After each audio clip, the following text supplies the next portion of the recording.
விஜய் ஏன் அரசியலுக்கு வந்தாரு? விஜய் ஏன் அரசியலுக்கு வந்தாரு? ம். இது கேள்வியா? வேற என்ன? ஆ?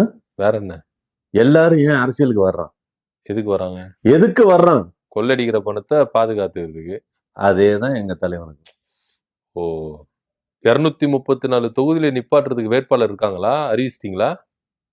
2வது கேள்வி. ஆமா. ஆ? ம். ஷார்ப்பா இருக்க மாட்டீங்களா? நீங்க ஷார்ப்பு சார்.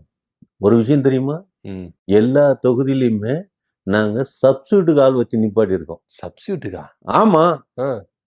ஒரு வேட்பாளர் நிக்கிறாங்கன்னா அந்த இடத்துல ஒரு சப்ஸ்டியூட் ரெடியா வச்சுக்கணும். ம். ஏன்னா நிக்கிற வேட்பாளருக்கு ஏதாவது ஒரு அசம்பாவிதம் நடந்து போயிட்டாங்கன்னா ம். டக்குன்னு இவங்களை ரீப்ளேஸ் பண்ணிடணும். அப்ப உங்க தலைவரு? ஹலோ. ம். 234 தொகுதியில உங்க தலைவரும் ஒரு தொகுதி தானே? அதான் கேட்டேன். நான் என்ன சொல்லிட்டு இருக்கேன், நீங்க என்ன கேக்குறீங்க? நீங்க சொல்றத அப்படியே நான் கேட்டுட்டு இருக்கேன். இதுல என்ன தப்பு இருக்கு?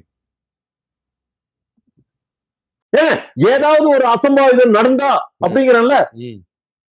அதுதான் உங்க தலைவருக்கு அப்படி நடந்தா? அங்கேயே சப்ஸ்டியூட் வச்சிருக்கீங்களோ?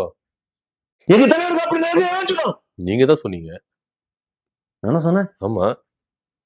இந்த கேம்பா ஜீத் உனக்கு ஏன்பா? ஏன்பாவா? கேம்பா உனக்கு ஏன்பான்னு. குடிச்சதுனால தானே இப்படி உளறினு இருக்கீங்க. அதான் சொல்றேன்.